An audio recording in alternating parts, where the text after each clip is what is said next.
Seja bem-vindo ao Seminário de Teologia e Vida Cristã Palavra da Vida. Você está em mais um curso de teologia cuja proposta é fazer alargar o seu conhecimento na área teológica, um curso descomplicado, contextualizado, provocativo, reflexivo e que faça sentido para a nossa vida cotidiana, porque entendemos que não só a construção conceitual da teologia, respeitando as correntes da teologia construída nesses quase 2000 anos, mas isso só não é suficiente. Nós pretendemos que a partir do entendimento bíblico, dos conceitos esclarecidos, nós possamos reproduzir isso em uma espiritualidade no nosso cotidiano e nas relações. Amados, então como eu estava dizendo aqui, em off, a gente vai encerrar a matéria hoje nesse tema, batalha espiritual.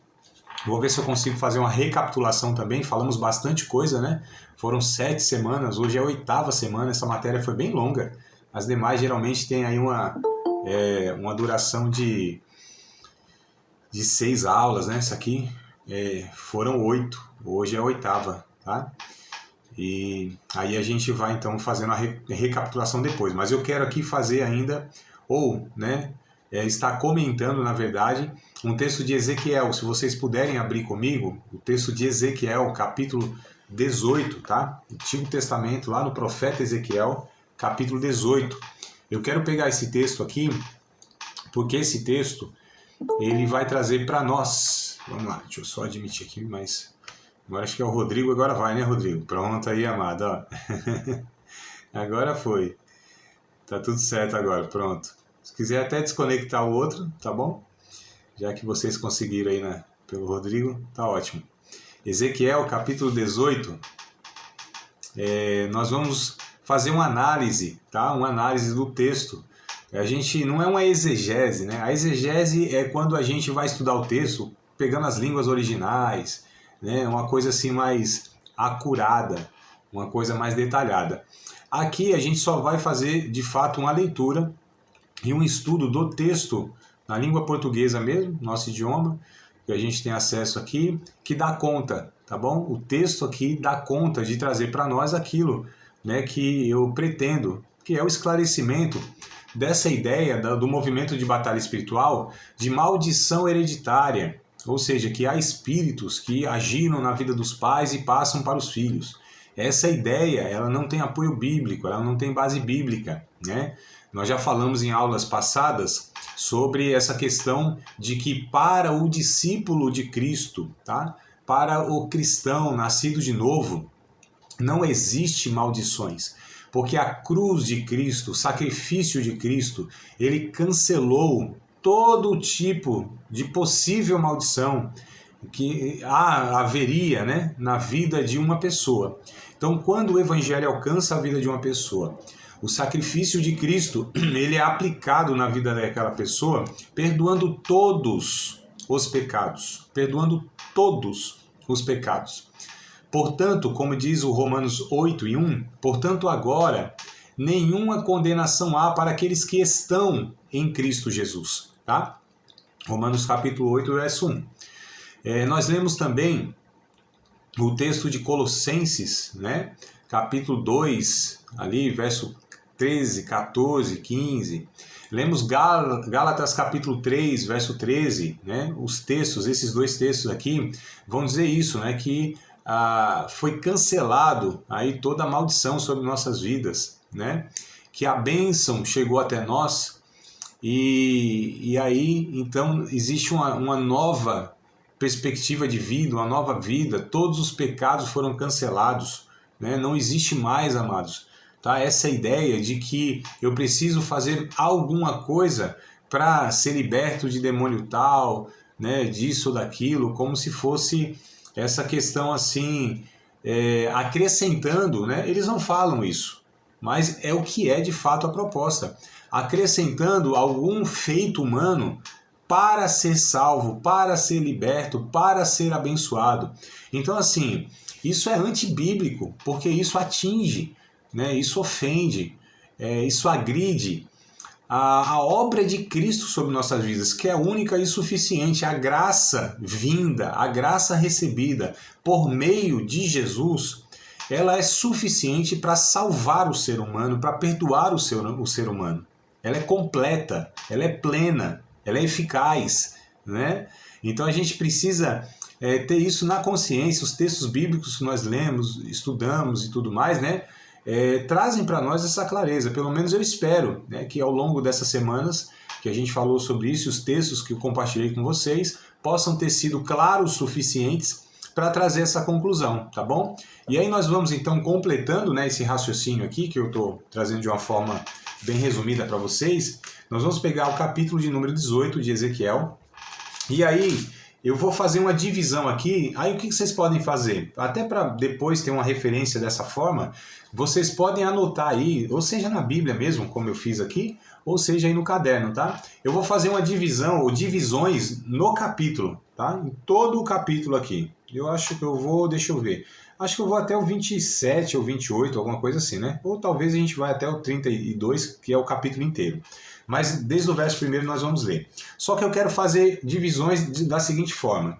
Eu quero falar sobre 3 gerações que o texto vai mostrar. Existem 3 gerações. Existe o pai, existe o filho e existe o neto. Tá? No texto a gente vai ver isso. Então anotem a primeira geração. A primeira geração está descrita dos versos 5 ao verso 9. Tá? A gente depois vai voltar e aí eu vou comentar, vou ler com vocês. Só para vocês fazerem essa divisão de uma forma para ficar didático, né? Então assim, ó, a primeira geração do verso 5 ao 9, o pai justo, ele cumpre a vontade de Deus e vive. O pai justo cumpre a vontade de Deus e vive. Isso está no verso 5 ao verso 9. É a primeira geração, tá? Aí lá nos versículos de número 10 ao 13, o texto vai nos mostrar a segunda geração, né? Essa segunda geração aqui é o filho ímpio, ó, o filho ímpio do pai justo, né? O filho ímpio, ele não serve, ou não segue, melhor dizendo, o exemplo do seu pai e morre. Então a gente tem aqui um pai justo, né? Cumpre a vontade de Deus e vive. Aí esse pai teve um filho e esse filho não segue o exemplo do pai, ele desobedece a Deus, não serve a Deus e ele morre. Aí a gente tem, dos versos de número 14 ao 20, a terceira geração. Né? Terceira geração, que é no caso aqui, o neto do justo. Né? Ele não imita os pecados do pai, que foi ímpio. Tá? Os pecados do pai, que foi ímpio. Ele não segue. E aí, ele vive, né? Manéia, bem-vinda, amada. Estamos aqui no início, no capítulo 18 de Ezequiel, tá bom? Então já abra... Paz do Senhor, boa noite, obrigada. Paz, boa noite, minha irmã. Amém, pastor. Vamos lá, já abra a Bíblia aí no capítulo 18 para nos acompanhar aqui. Depois eu faço uma breve recapitulação. Então assim, os versos 14 ao 20 do capítulo 18 de Ezequiel vai nos falar da terceira geração, que é o neto do justo, né? Que ele não imita o pecado do pai, tá? Ele não imita o pecado do pai, ele imita a obediência e o exemplo do avô, por assim dizer. Então, ele vive, né? Aí tem outra divisão um pouquinho mais para frente, que é os versos 24 ao 26. Os versos 24 ao 26 vai falar a respeito do justo que se desvia. Um justo que ele chega a se desviar, ou seja, se afastar de Deus. A gente vai ver isso aqui, verso 24 e 26. E aí, por fim, nessa divisão, a gente tem os versos 27 e 28, que vai falar que o pecador que se arrepende. Olha só, amados, as situações aqui que o texto vai nos apresentar. Versos de número 27 e 28 vai falar do pecador que se arrepende. Então vamos voltar e aí analisar todo esse texto, tá? E esses exemplos aqui, para a gente entender essa questão de pecado do pai, pecado do filho, né? Essa distorção que o movimento de batalha espiritual chama de maldição hereditária, tá bom? Então vamos refutar isso pelo texto bíblico aqui, que para mim é muito claro.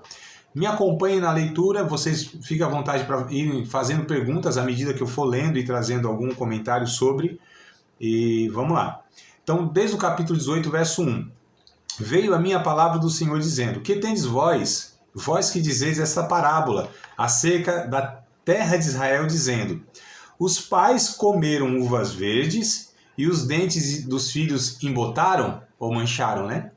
Então havia em Israel naquela época um ditado popular, que era esse aqui. Ou seja, os pais comeram uvas verdes e os dentes dos filhos que mancharam, ficaram embotados. A ideia é essa, né? Então os pais cometeram pecados e os filhos que estão sofrendo esses pecados, estão sendo punidos por esse pecado. Só que era um ditado que Deus corrigiu, né? Veja bem, verso 3. Vivo eu, diz o Senhor Jeová, que nunca mais direis esse provérbio em Israel. Então havia uma crença popular, amados, notem que coisa interessante. Havia uma crença popular na nação de Israel, na cultura de Israel, que os pais cometiam pecados e os filhos eram punidos por isso. Como hoje existe entre nós, cristãos, muita falácia, muita crença que não tem apoio bíblico. Então, olha só, a nação de Israel também tinha essas questões, não é? Essa tendência da gente criar nossas teologias, nossos achismos, tá certo? Nossas doutrinas, né? Há tanta declaração, amados, que é falado e afirmado que é bíblico, e quando você vai buscar na Bíblia, simplesmente não existe aquela fala. Alguém, por algum motivo, falou e aquilo foi se perpetuando. E as pessoas têm a mania feia de ouvir as coisas, não confirmar e passar para frente, né? Então, domingão lá, você ouviu uma mensagem, foi falado um bocado de coisa, tal, na pregação, através da música, enfim. E as músicas, elas são complicadas, porque muitas vezes as pessoas são doutrinadas pelas músicas. O que é cantado, as pessoas pensam que são bíblico. Nem sempre, amados. Como o que também não é, o que é pregado nem sempre é bíblico. A gente precisa ter esse filtro, essa prudência, né, que eu estava falando aqui nos bastidores, dos bereanos, lá no capítulo 17 de Atos, verso 11, quando Paulo estava pregando, eles foram prudentes para conferir lá nas Escrituras, né, no caso, na época eles tinham o Antigo Testamento, que o que Paulo estava falando, se de fato as Escrituras elas confirmavam isso. Essa prudência que todo cristão deve ter.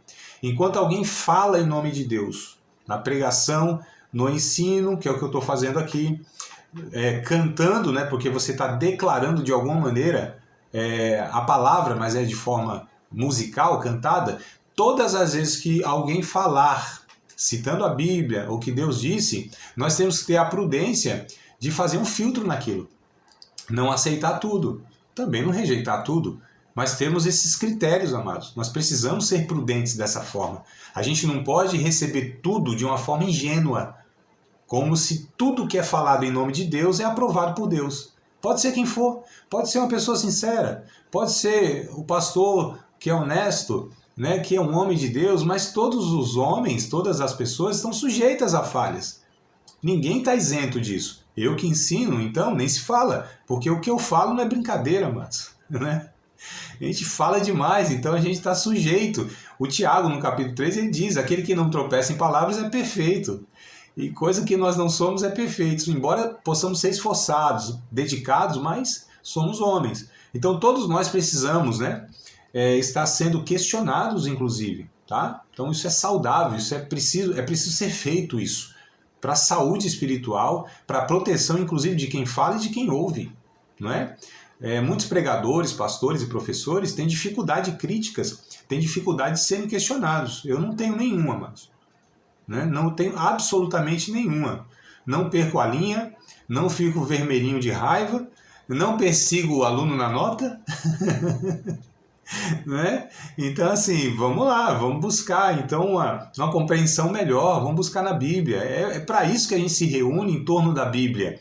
Né? É para isso que a gente se reúne e ouve uma pregação, para que a gente possa, de fato, estar aprendendo a vontade de Deus de uma forma mais adequada. Então, essa deve ser a condução das nossas relações, tá? Das nossas igrejas. Então, isso que é saudável. Então, havia em Israel essa crença que não era aprovada por Deus. E Deus disse: nunca mais vocês vão dizer esse provérbios. Aí vamos para o verso 4.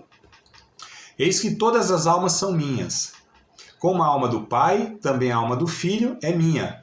a alma que pecar, essa morrerá. Então olha como o texto já vai direcionando e dizendo que o indivíduo será responsabilizado pelos seus erros, pelos seus pecados. Eu não estou dizendo que, por exemplo, nossos pais, eles não trazem consequências para as nossas vidas, como, por exemplo, nossos pais, eles nos deram uma má educação, nos deram um mau exemplo, não nos deram uma estrutura mínima, né, financeira, não nos educaram de uma forma adequada. É claro que a gente vai ter na nossa vida individual dificuldades quando a gente for estruturar a nossa vida. Então existem essas consequências sociais. Isso é um fato, não é isso que eu estou discutindo. Eu estou dizendo daquilo que o movimento de batalha espiritual fala, que são questões espirituais, amados. Tá certo? Questões de pecados são transferidos como se o pecado do meu pai eu fosse responsável, ou fosse punido por Deus por causa do pecado dos meus pais. Isso que não tem, né, nenhuma base bíblica. Deixa eu adicionar aqui. Adrianinha, bem-vinda, viu, minha amada? Chegou ainda na primeira aula. Ainda na primeira aula. A gente está lendo Ezequiel capítulo 18, tá? Então já abra a Bíblia. Capítulo 18 de Ezequiel, estamos lendo o verso 4, tá bom? Então, bora lá, vamos nós. Então, amados, olha só, o verso 4, então, ele vai já individualizar, por assim dizer, responsabilizar o indivíduo a respeito do seu pecado. E aí eu quero relembrar vocês que nós lemos em Êxodo, não foi? Até que vocês me corrigiram lá, eu procurando Deuteronômio, e era Êxodo. Ou é o contrário? Agora nem lembro mais. Era o que? Manéia falou assim, mas eu não... abre o microfone que eu tô ruim de ler lábios hoje. Era o contrário. Era Êxodo, né? Não, era Deuteronômio. Ah, Deuteronômio. Eu estava buscando em Êxodo, mas era Deuteronômio, né? O texto lá que vai dizer que Deus visita a maldade dos pais nos filhos até a terceira e quarta geração, nos que cometem, né, os erros, dos que vivem nessa maldade.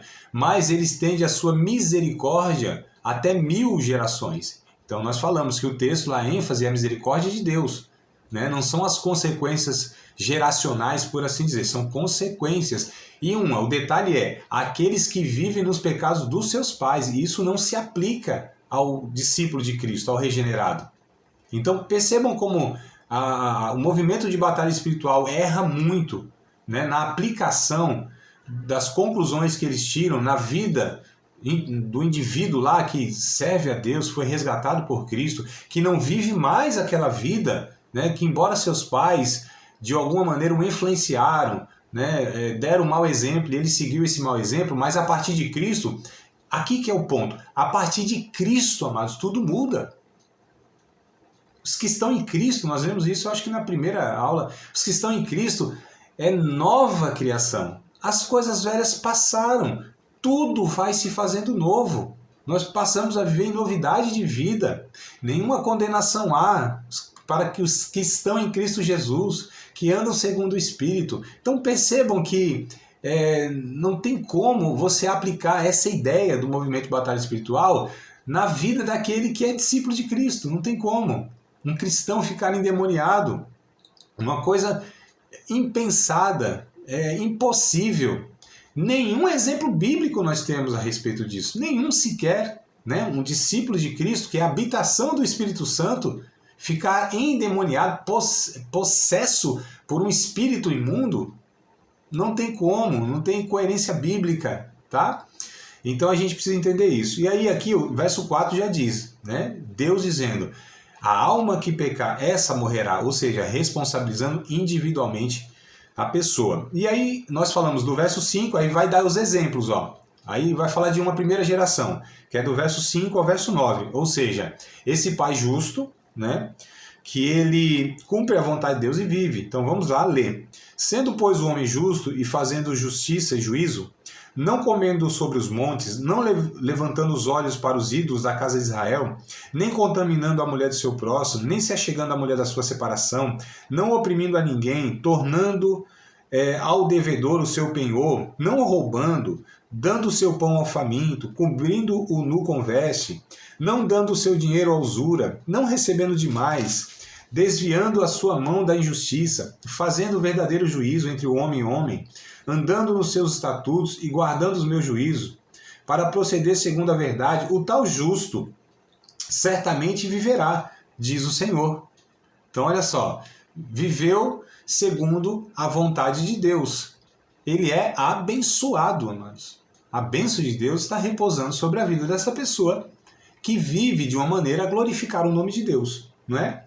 Aí, olha que interessante. Vem aqui, então, a segunda geração, que é o filho desse pai justo. Versos de número 10 ao 13.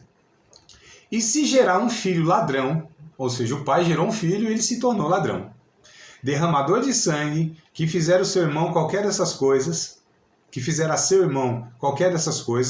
não cumprir todos aqueles deveres, mas antes comer sobre os montes, contaminar a mulher do seu próximo, oprimir o aflito e necessitado, praticar roubos, não tornar o penhor, levantar os olhos para os ídolos, cometer abominação, emprestar com usura, receber demais, porventura viverá? Não viverá. Todas essas abominações ele fez, certamente morrerá. O seu sangue será sobre ele. Perceba como o texto vai dando ênfase sobre a responsabilização do indivíduo, amados. O pai era um servo de Deus. O pai era um homem de Deus. O pai era temente a Deus. Só que o seu filho, como um indivíduo, decidiu não seguir os caminhos do seu pai. E aí Deus diz o quê? Ele vai ter a responsabilização dos seus atos. Porque eu acho interessante. Se nessa ideia da batalha, movimento de batalha espiritual, as maldições seguem, por que as bênçãos também não seguiriam? As gerações. Vocês percebem que não tem coerência, né? Sempre é levado para um lado. É a mesma coisa, amados, quando as pessoas querem pegar o texto de Deuteronômio 28, que fala, olha, se ouvires a voz do Senhor, teu Deus, e obedecer, vai ser abençoado, o Senhor fará com que você emprestará muita gente, não tomará emprestado, será abençoado em saíres, ao entrar e tal. Ou seja, obedecer a Deus em todas as bênçãos sobre sua vida. Só que ninguém quer continuar o capítulo 28 de Deuteronômio, que é, se desobedecer, também vem todas as desgraças sobre a vida. Então as pessoas só querem uma parte, né, do texto. Né? Então, assim, é muita desonestidade intelectual que a gente chama. Desonestidade teológica. Porque não pegam todos, somente aquilo para reforçar o que eu estou tentando ali impor, né, como ideia minha, como eu disse, não palavra de Deus. Então vamos lá. Tivemos duas gerações, vamos para a terceira geração aqui, ó, que é o verso 14 ao 20, né? E a gente está falando então do neto do justo, tá? Não imita os pecados do pai dele, que foi um ladrão, né? E ele vive. Eis que se ele gerar um filho que veja todos os pecados que o seu pai fez, olha só, viu todos os pecados que o seu pai fez, vendo-os não cometer coisas semelhantes, mas deixa eu dar uma pausazinha aqui. O ser humano, ele pode romper todo e qualquer exemplo ruim que recebeu dos seus pais. É desafiador? É difícil? Porque o ser humano aprende por imitação, precisa de referência? Porque o ser humano, antes que entenda conceitos, ideias, ele repete comportamentos? É difícil por causa disso? Claro que é, mas não é impossível. O ser humano tem a capacidade de romper, entre aspas, o seu destino. Não é sina. Não é destino. Não está escrito nas estrelas, amados. Tá certo? Eu não tenho que seguir aquela rota. Eu posso mudar, eu posso recalcular, como diz o bom GPS, posso recalcular a rota, tá certo? Eu posso decidir não cometer aqueles erros que os meus pais cometeram. É claro que se a gente não teve um bom exemplo, a gente vai ter mais desafio, vai ser mais difícil. A gente não vai ter referência, vai ter que buscar referência, vai ter que lutar contra si mesmo. Aqueles comportamentos que a gente se pega fazendo mesmo que a gente reprove. Quantos de nós, amados, pega-se fazendo uma coisa e fala, meu Deus, mas não é isso. Não é esse sentimento, não é essa palavra que eu falei, não é esse comportamento, não é essa reação que eu quero para a minha vida. E a gente luta contra isso, amados, a vida toda. E de fato, o Evangelho nos fala que esse embate interno, ele é uma realidade na vida de todos aqueles que têm uma nova natureza. Porque a antiga natureza, ela não se converte. Não há conversão da antiga natureza. O velho homem não aceita Jesus, amado. O velho homem não se converte. O velho homem não se torna um homem novo.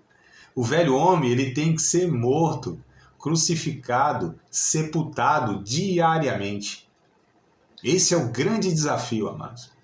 E aí, os pecados, muitas vezes, que me escravizavam, eles vão ser desafiadores para mim o resto da vida. Agora, claro, com o amadurecimento, com a graça de Deus, a gente vai tendo mais recursos, maturidade para lidar com eles, para governá-los, para ter a rédea das nossas vidas em nossas mãos e não ser dominado por aqueles pecados que outrora me escravizavam.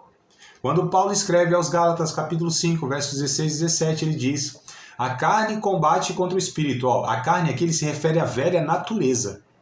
A velha natureza, ela combate contra o espírito, e um opõe-se ao outro, para que não façais o que quereis. Se vocês andam em espírito, vocês não vão cumprir os desejos não permitidos da velha natureza. Então ele está mostrando aqui um embate inevitável para o resto da vida. Então, assim, muitas vezes, como eu disse, né, nós fomos resgatados por Cristo. Muitos de nós éramos escravos de uma forma muito intensa por alguns pecados que nos caracterizavam, que nos dominavam. Então cada um tem as suas dificuldades. Tinha um cara que não sabia lidar com a bebida, alcoólatra. Tinha um cara que não sabia lidar com a verdade, era um mentiroso, né? Um Forrest Gump, a gente chamava na nossa época, né? Um Tom Hanks, contador de história, né?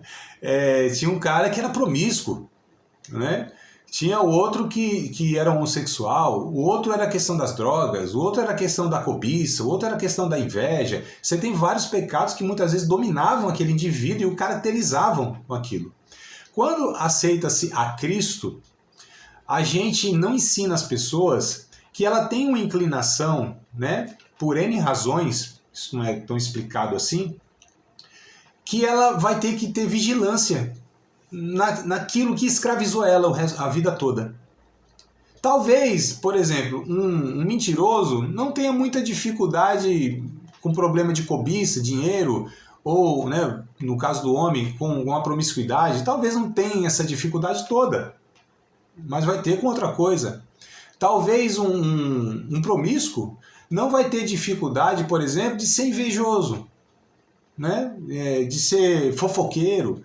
Então, não é aquilo que escravizava ele, não é aquilo que dominava ele.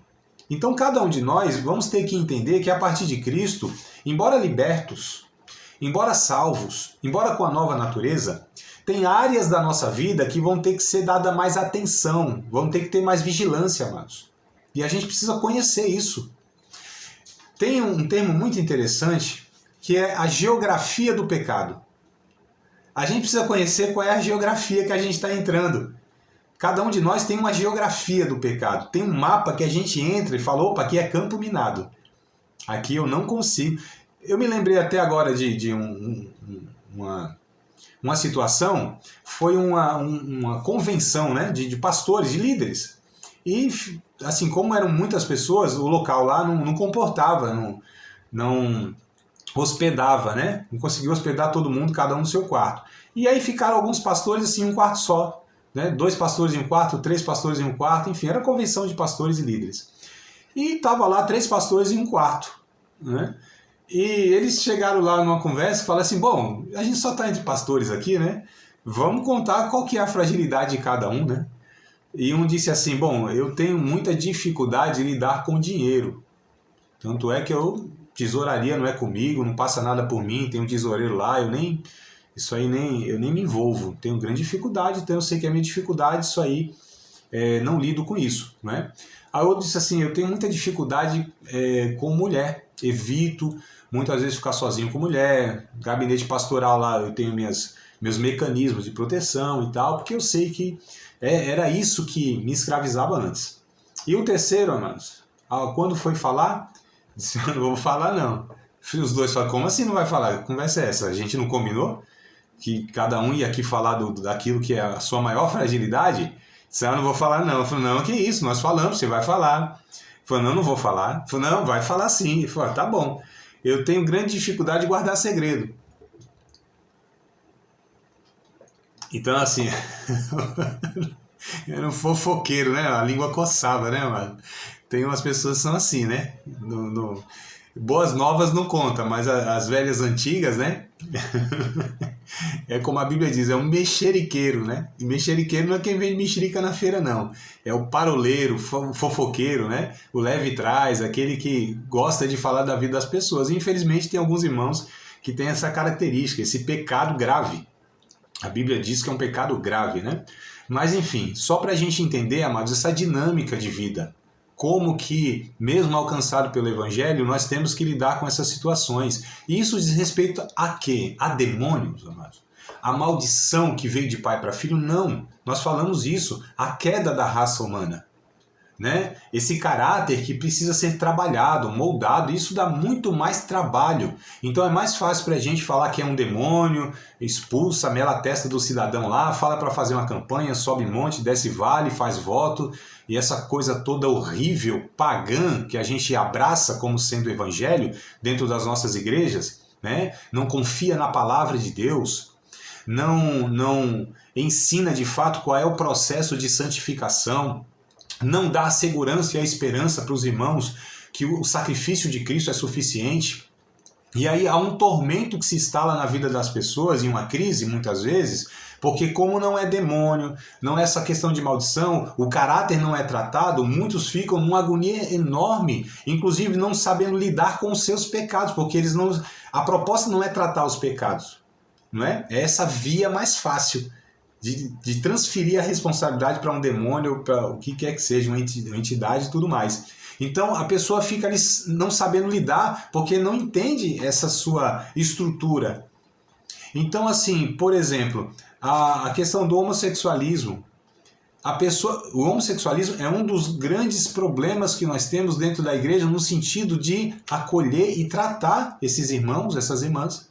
Porque ou era demônio, ou era, né, essa maldição hereditária, alguma coisa assim, e fala, vai orar, vai jejuar. Não, amados, a gente precisa entender que os pecados na área sexual, o homossexual não é mais grave do que o heterossexual. Porque o heterossexual, promíscuo, ele vai ter as mesmas tentações e dificuldades do que o homossexual, que muitas vezes nem promíscuo era.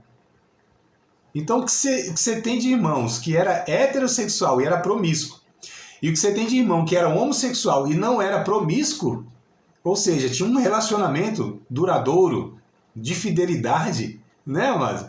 Então às vezes a gente pega assim e fala, e a gente precisa ensinar esses irmãos, inclusive, que o hétero, ele luta também nas questões sexuais, o hétero, né?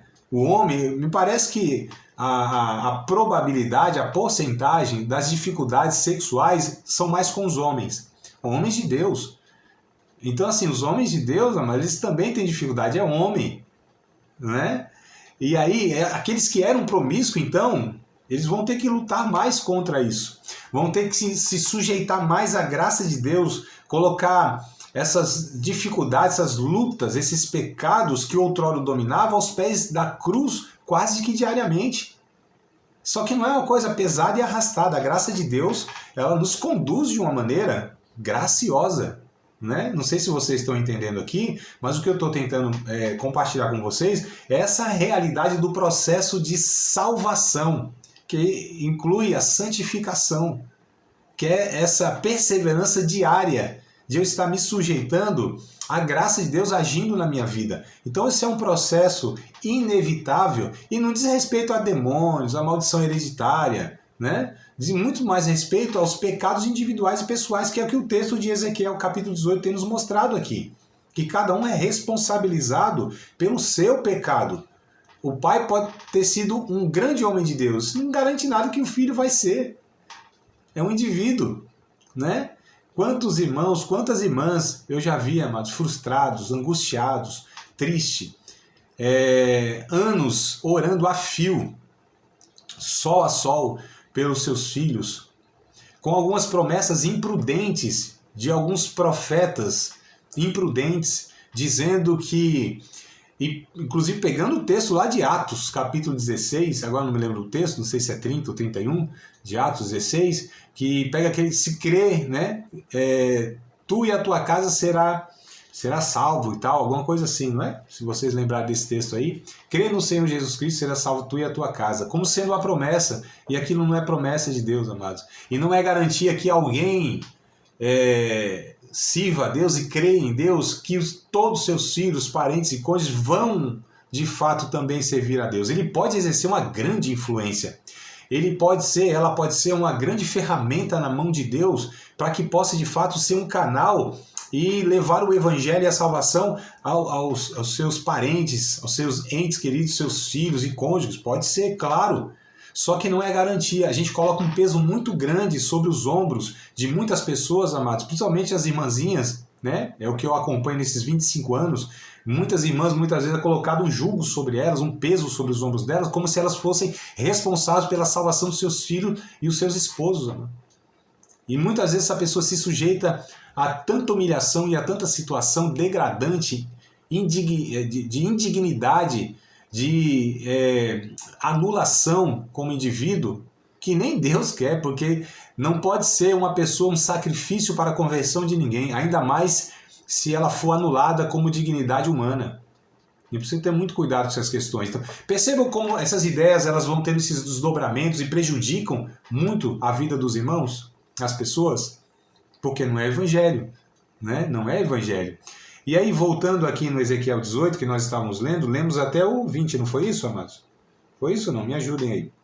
Não, né? A gente começou no 14, né? Não seguimos, né?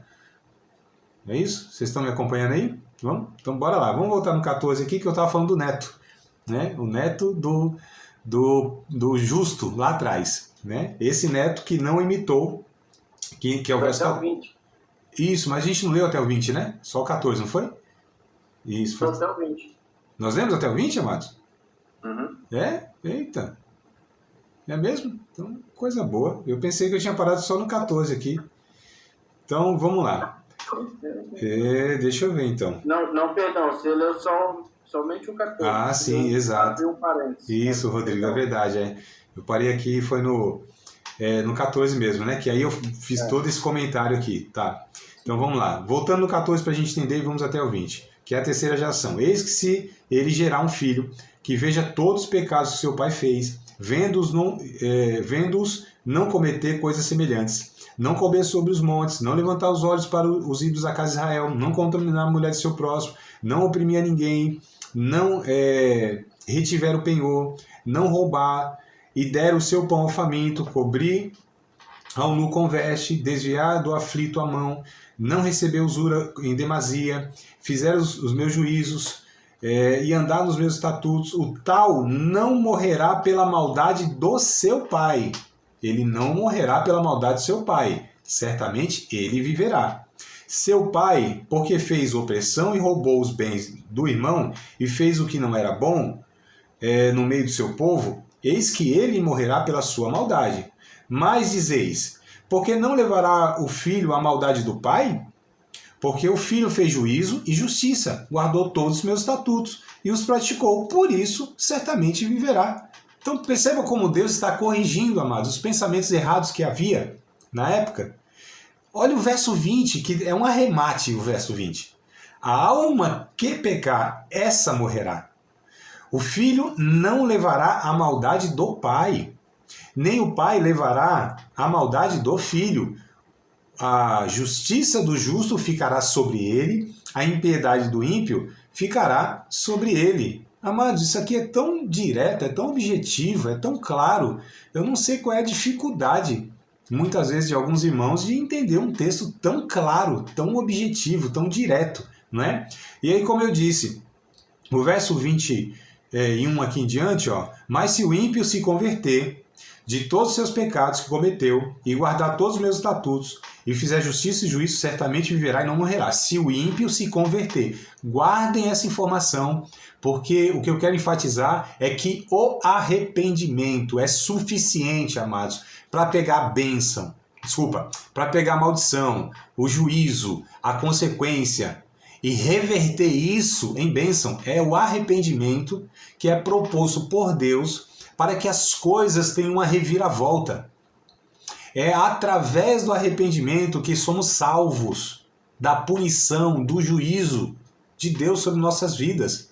É o arrependimento que é o veículo, a condução para nos tirar da posição de condenados para a posição de absolvidos. É o arrependimento que é proposto por Deus. Se eu falar contra tal nação e ela se arrepender, eu também deixarei de trazer o juízo sobre ela. Jeremias 18, amados. Eu não tenho prazer na morte do ímpio antes que ele se converta e eu o abençoe. Oh, meu Deus, é essa a proposta? E se os pentecostais estivessem assistindo essa aula, ia dizer glória a Deus, olha só. É que eles não vieram hoje, acho que foi os irmãos que falaram no grupo lá que não ia participar, mas se eles tivessem vindo aqui, os pentecostais, né? Olha só, amados, a gente pode estar na situação que for.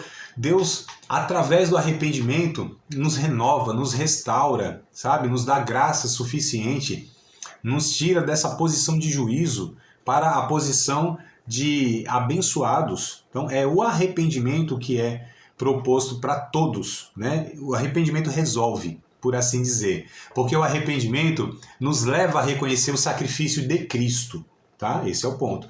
O arrependimento nos leva a confiar no sacrifício de Cristo, a recorrer ao sangue de Cristo, tá? Verso 22. De todas as transgressões que cometeu, não haverá lembrança contra ele.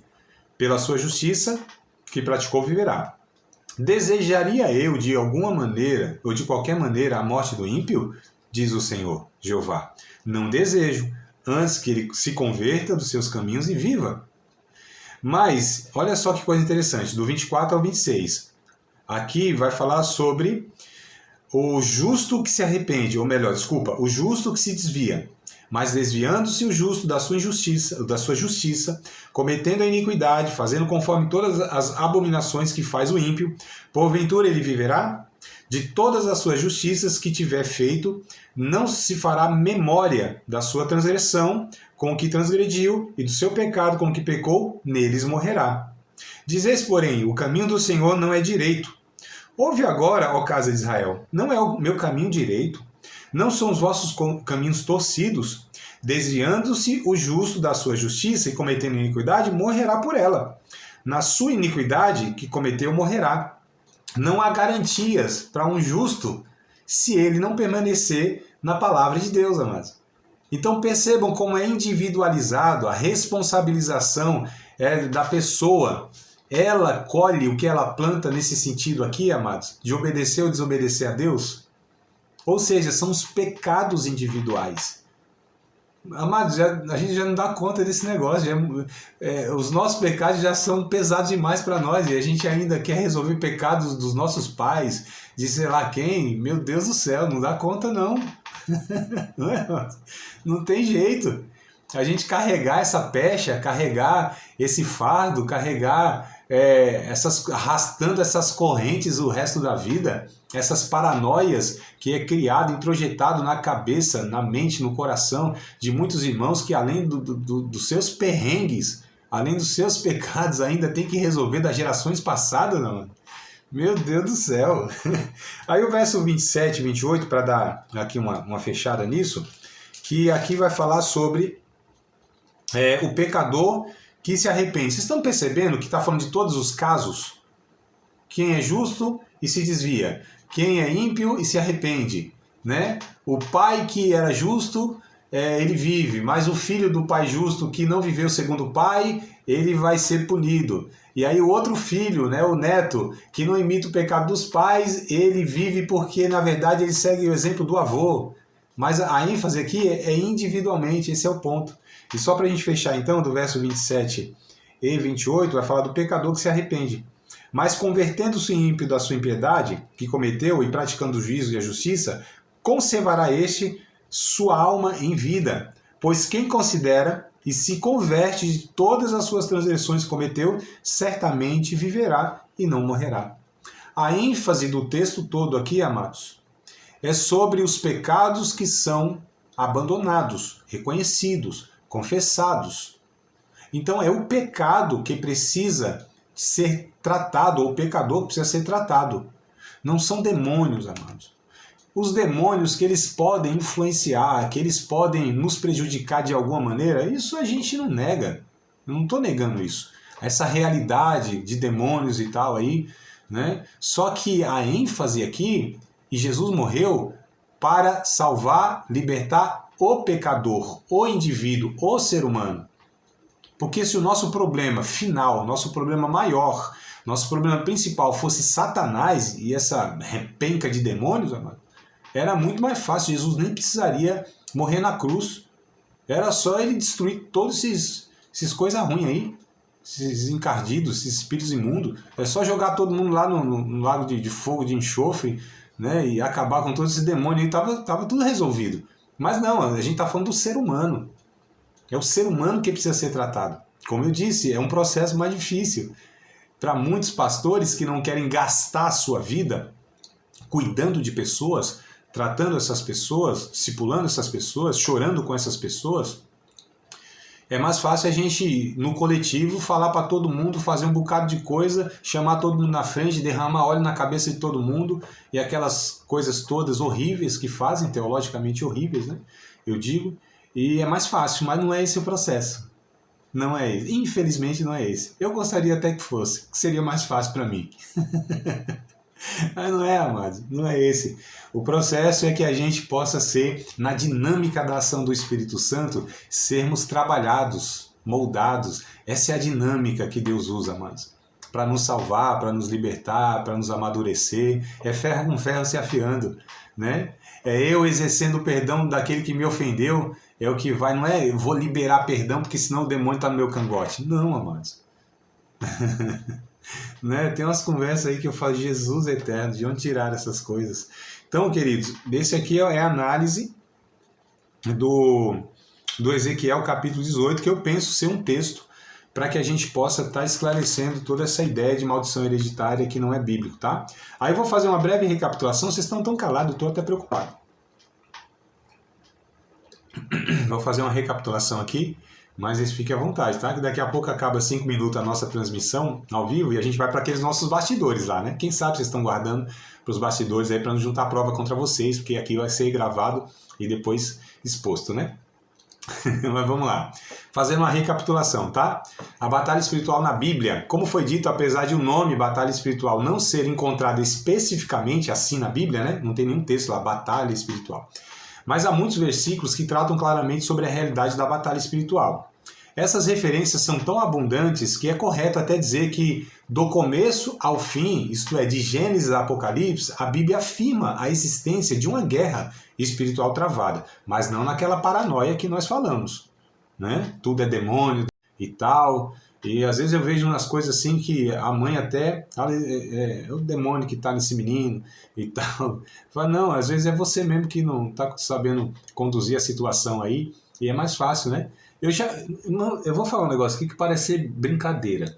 Eu já vi um irmão expulsando dele mesmo, assim, ó, sai. Eu falei, meu Deus, eu vi isso aí na igreja, assim, eu saí dele mesmo. Meu Deus, que droga é essa? Um exemplo disso pode ser visto já em Gênesis 3, né? Esse capítulo retrata a tentação da queda do homem no pecado.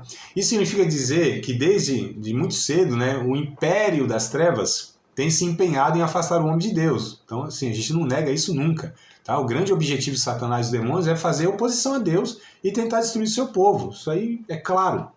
Os detalhes dessa batalha espiritual vão sendo revelados conforme a história bíblica, né, vai sendo registrada. Então, é no Novo Testamento que encontramos os textos, né, que tratam com maior profundidade e de forma prática a realidade da batalha espiritual. Então a gente pouco ouve falar mesmo de demônios lá no Antigo Testamento, né, pessoas endemoniadas, coisas do tipo. Agora o Novo Testamento já vem trazendo assim os evangelhos, né, que são os primeiros livros ali, organizados, já vem trazendo um monte de relato. O livro de Marcos, então, o Evangelho de Marcos, o mais curtinho, mas, meu Deus, ali é do primeiro capítulo até o final, os endemoniados lá, Jesus expulsando tudo quanto é demônio de tudo quanto é gente lá. Então a gente vê essa realidade muito abundante, essa revelação, essa coisa explícita, que de fato existe esse ser Satanás, né, com os seus súditos, por assim dizer, seus asseclas, que vão aí prejudicando o ser humano, até mesmo, às vezes, impondo até enfermidades. Agora, um ponto que eu quero destacar aqui, porque isso também é distorcido no movimento de batalha espiritual, que acha, inclusive, que todas as enfermidades, ou quase todas as enfermidades, de alguma maneira, isso está abordado, inclusive, naquele livro do Paulo Romero, lá, Decepcionados com a Graça, né, que vai falar de alguns ensinadores, e os ensinos deles vão por essa linha, que as enfermidades, inclusive, é uma semente de Satanás na vida das pessoas. Então, olha a paranoia que vai girando. Quando alguém está enfermo, o outro irmão até olha desconfiado, porque o crente fiel, sincero, não pode ficar doente. Tem alguma coisa errada na sua vida. É igual a questão do financeiro, né? Ficou desempregado, tá passando dificuldade financeira, não deve ser dizimista, o destruidor lá, o migrador, o cortador, o pulgão, a desgraça toda, que eu esqueci até o nome dos outros lá, o gafanhoto lá que eles dizem que é demônio, foi lá na vida da pessoa, então isso aí deve ser infidelidade. Vocês percebam como vão relacionando, espiritualizando tudo, amados? Né? Isso é muito complicado. Então, queridos, eu falei que o Novo Testamento, né, é o que traz isso com mais ênfase nessa realidade, tá? Por exemplo, em diversas ocasiões o próprio Jesus, né, alertou os seus seguidores a estarem sempre despertados espiritualmente, tá? Para não cederem, né, à tentação. Nesse sentido, a vigilância, a oração, tá, tem uma relação fundamental. Então, por isso que Jesus disse, vigiai e orai, né?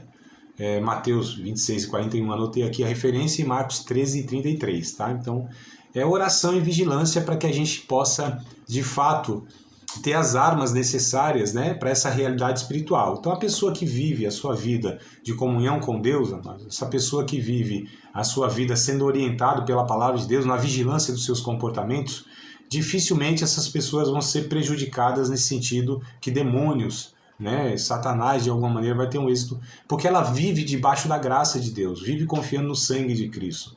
Ela vive usando os recursos da graça. O que são os recursos da graça? E porque muitas vezes nossos irmãos, nós mesmos, né, falhamos na nossa fé, de alguma maneira, abandonamos até o Evangelho, isso é pouco a pouco, é um estilo de vida que vai se adotando. A queda, por assim dizer, espiritualmente de uma pessoa, ela não é do dia para a noite, né? Ela vai sendo construída de alguma maneira, ou desconstruída, uma relação com Deus, quando vai se deixando uma vida de oração, uma vida de leitura bíblica, de estudo bíblico, uma vida de vivência comunitária, né, de comunhão com os irmãos. Enfim, você tem uma série de recursos, que eu chamo recursos da graça, que vão nos fortalecendo espiritualmente nesse sentido. Quando as pessoas vão abandonando isso, essas pessoas elas vão então regredindo na vida, vão voltando aos seus pecados anteriores. E muitas vezes elas vão desprezando aquilo que Deus nos dá como armas espirituais, né? Nesse sentido. Então o apóstolo Pedro, por exemplo, ele aconselha os seus leitores a serem sensatos e vigilantes. Uma recomendação bem parecida, né? E que resistam firmes na fé. Isso porque Satanás é um inimigo perigoso que anda ao derredor, né, bramando como leão, buscando a quem possa tragar, o famoso 1 Pedro, capítulo 5, verso 8 e o verso 9. Mas a gente não supervaloriza as ações demoníacas, amados, tá? Isso aqui é um alerta para que a gente saiba que existe uma realidade. Mas nós confiamos em Cristo, né? Nós estamos escondidos em Cristo, como eu falei em outra ocasião, tá? Mas sem dúvida, é o apóstolo Paulo que mais escreve ou descreve, né, sobre essa batalha espiritual na Bíblia, né? Inclusive, é uma característica dele usar esses termos militares, né, para se referir a esses embates que os crentes enfrentam nessa terra. Então, frequentemente, Paulo ele fala da caminhada da fé como sendo um combate, uma guerra, uma milícia, né, uma luta, um exercício de resistência, tá? Então, aí tem um texto de 1 Coríntios, capítulo de número 16, verso 13, por exemplo, né? Ele vai falar sobre essa, e vai usar esses termos, um embate espiritual e tudo mais. E Efésios, o famoso Efésios capítulo 6, versos 10 ao 20, a armadura lá, né, do soldado, aquela coisa toda e tal, o capacete da salvação, o escudo da fé, espada do Espírito, que é a palavra de Deus, enfim, né, couraça da justiça, aquela metáfora que ele usa para que a gente possa de fato ter essa, entre aspas, proteção ou armadura que nos dá a condição de enfrentar essas realidades espirituais. Mas olha só que coisa interessante. A gente não pode nem subestimar, lembra da primeira aula? Nem subestimar que é um extremo. Isso é uma bobagem, isso não existe e tal. Só que a gente também não deve supervalorizar. Então eu comecei essa matéria falando sobre isso. Os extremos são perigosos e eu tentei, né, compartilhar com vocês o equilíbrio dessas coisas, que eu penso ser o adequado quando a gente é equilibrado. Que um extremo, mas a gente vira um caçador de demônios ou um paranoico. E por outro lado, a gente vira um ingênuo e uma pessoa muitas vezes expostas, não é? Então a gente precisa ter esse equilíbrio, essa sabedoria. 1 Timóteo também, Paulo vai falar sobre essa realidade, capítulo 1, versos 18 e 19, né? Já no final da vida dele, do apóstolo, o mesmo apóstolo ele declara o seguinte: combati um bom combate, acabei a carreira e guardei a fé. Tá? Então ele vai falar dessa realidade, mas dessa forma equilibrada. E os erros da batalha espiritual que nós falamos? Há muitos erros sendo cometidos, né, entre os cristãos quando o assunto é batalha espiritual. No geral, esses erros podem ser classificados em duas vertentes, como eu falei: subestimação e supervalorização. Isso aqui é uma recapitulação, tá, amados? Eu talvez não vou continuar, senão eu gaste bastante tempo aqui, mas é a recapitulação daquilo que nós falamos. Eu disponibilizei para vocês o conteúdo aqui, não? Minha cola, meu esboço. Passei para vocês lá, não? O arquivo? Não, amados? Sério? Então eu vou passar para vocês, acabando a aula aqui eu ponho para vocês. Tudo que eu escrevi, todas as aulas aqui, todo o meu esboço, tá bom? Vocês vão ter aí algumas páginas, né, eletrônicas aí sobre o que essas 8 aulas aqui, eu escrevo, né? Todas as aulas eu escrevo. O que eu falo aqui é porque antes eu preparei, escrevi e tudo mais. Então eu vou passar para vocês, vão ter quase que uma apostila aí sobre essa matéria. Participar de mais uma aula de um dos nossos cursos, Seminário de Teologia, Vida Cristã, Palavra da Vida. Espero que tenha te abençoado, não só alargado o seu conhecimento teológico, mas que tenha também atingido o teu coração para que você possa, a cada dia mais, reproduzir a vida de Deus nas suas relações cotidianas. Se você ainda não é aluno oficial de um dos nossos cursos, se inscreva aqui no contato que vai aparecer do WhatsApp. Também nos siga nas redes sociais, se inscreva no nosso canal, compartilhe à vontade e Deus